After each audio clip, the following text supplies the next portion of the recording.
Assalamualaikum warahmatullahi wabarakatuh. Kami dari kelompok 12 akan mempresentasikan tentang materi konflik dan negosiasi. Anggota terdiri dari 1 Ardina Fajar Nur Hidayah dengan NIM 20020100253, Azizah Mega Aulianisa 20020100284, Gilang Ramadan 20020100278, Sekar Ayu Nuraini 20020100292. Definisi konflik. Menurut Robbins and Judge 2013, konflik adalah sebuah proses yang dimulai ketika satu pihak memiliki persepsi bahwa pihak lain telah mempengaruhi secara negatif atau akan mempengaruhi secara negatif sesuatu menjadi kepedulian atau kepentingan pihak pertama. Menurut Spiah 2018, konflik adalah proses yang dinamis dan keberadaannya lebih banyak menyangkut persepsi dari orang atau pihak yang mengalami dan merasakannya. Menurut Sutoko 2010, konflik adalah sesuatu pertentangan dan ketidaksesuai kepentingan, tujuan, dan kebutuhan dalam situasi formal, sosial, dan psikologis, sehingga menjadi antagonis, ambivalen, dan emosional. Dari beberapa definisi di atas, dapat disimpulkan bahwa konflik adalah suatu bentuk pertentangan yang terjadi antara dua pihak atau lebih di masa salah satu pihak merasa dirugikan atau dipengaruhi secara negatif sehingga menimbulkan ketidakpuasan terhadap perilaku pihak lain, dan dilatar belakangi oleh adanya ketidakcocokan atau perbedaan dalam hal nilai, tujuan, status, dan budaya. Pandangan dalam pemikiran konflik. 1. Pandangan tradisional atau the traditional view. Pandangan ini menyatakan bahwa konflik itu hal yang buruk, sesuatu yang negatif, merugikan, dan harus dihindari. Konflik disinonimkan dengan istilah violence, destruction, dan irasional. 2. Pandangan hubungan manusia atau the human relations view. Pandangan ini menyatakan bahwa konflik dianggap sebagai suatu peristiwa yang wajar terjadi di dalam kelompok atau organisasi. 3. Pandangan interaksionis atau the interactionist view. Pandangan ini cenderung mendorong suatu kelompok atau organisasi terjadinya konflik. Hal ini disebabkan suatu organisasi yang kooperatif, tenang, damai, dan serasi cenderung menjadi statis, apatis, tidak aspiratif, dan tidak inovatif. Selanjutnya, proses konflik.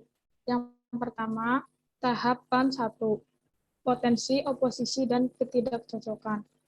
Kondisi yang menciptakan terjadinya konflik meskipun kondisi tersebut tidak mengarah langsung ke konflik. Yang kedua, tahapan 2. Kognisi dan personalisasi. Apabila pada tahap 1 muncul kondisi yang negatif, maka pada tahap ini kondisi tersebut didefinisikan sesuai persepsi pihak yang berkonflik. Yang ketiga, tahapan 3. Maksud, keputusan untuk bertindak dengan cara tertentu. Yang keempat, tahapan 4. Perilaku. Pada tahap ini, konflik tampak nyata, mencakup pernyataan, tindakan, dan reaksi yang dibuat pihak-pihak yang berkonflik. Yang kelima, tahapan 5. Hasil. Pada tahap ini, konflik dapat ditentukan apakah merupakan konflik fungsional atau konflik disfungsional. Penyebab konflik. Penyebab konflik menurut Harjana pada tahun 1984. Yang pertama, salah pengertian karena kegagalan komunikasi. Yang kedua, perbedaan tujuan karena perbedaan nilai hidup. Yang ketiga, persaingan mendapatkan sumber daya organisasi terbatas. Yang keempat, masalah wewenang dan tanggung jawab. Yang kelima, perbedaan penafsiran terhadap peraturan atau kebijakan. Yang keenam, kurangnya kerjasama. Yang ketujuh, adanya usaha untuk mendominasi. Yang kedelapan, tidak mentaati tata tertib dan peraturan kerja. Yang ke-9, perubahan dan saran prosedur kerja. Jenis-jenis konflik. Adapun jenis-jenis konflik diantaranya: 1. Konflik tugas. Konflik yang berhubungan dengan isi dan sasaran pekerjaan. 2. Konflik proses. Konflik yang berhubungan dengan cara melakukan pekerjaan. 3. Konflik hubungan. Konflik yang didasarkan atas hubungan personal. Definisi negosiasi. Menurut Robin dan Dodge tahun 2013, negosiasi yaitu sebagai suatu proses yang terjadi di mana dua pihak atau lebih menyepakati bagaimana cara mengalokasikan sumber daya yang langka.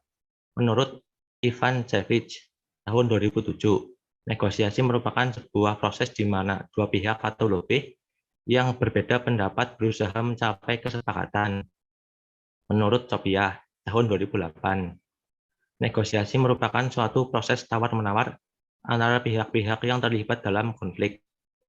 Dari beberapa definisi di atas, dapat disimpulkan bahwa negosiasi adalah suatu upaya yang dilakukan antara pihak-pihak yang berkonflik dengan maksud untuk mencari jalan keluar untuk menyelesaikan pertentangan yang sesuai kesepakatan bersama.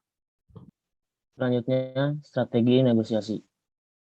Nimran tahun 1999 menawarkan beberapa strategi manajemen konflik, yaitu 1. Strategi kompetisi, disebut strategi kalah menang, yaitu penyelesaian masalah dengan kekuasaan. 2.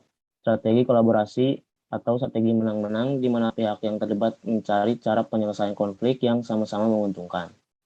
3. Strategi penghindaran, yaitu strategi untuk menjauhi sumber konflik dengan mengalihkan persoalan sehingga konflik itu tidak terjadi.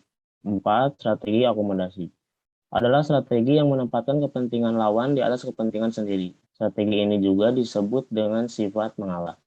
5. Strategi kompromi, yaitu strategi kalah-kalah, di mana pihak-pihak yang terlibat konflik sama-sama mengorbankan sebagian dari sasarannya dan mendapatkan hasil yang tidak maksimal.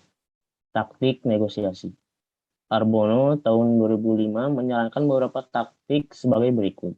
1. Membuat agenda. 2. Bluffing. 3. Membuat tenggat waktu atau deadline. 4. Good guy, bad guy. 5. The art of concession. 6. Intimidasi. Next. Negosiasi menggunakan pihak ketiga. Pihak ketiga dilibatkan saat pihak-pihak yang bernegosiasi mengalami jalan buntu. Ada kalanya pihak ketiga sengaja dilibatkan sejak awal proses negosiasi. Menurut Robbins and Judge, terdapat 3 peran pendasar pihak ketiga, yaitu mediator atau penengah, arbitrator atau wasit, dan konsiliator atau perujuk. Sekian dari kelompok kami. Mohon maaf bila masih banyak kesalahan. Wassalamualaikum warahmatullahi wabarakatuh.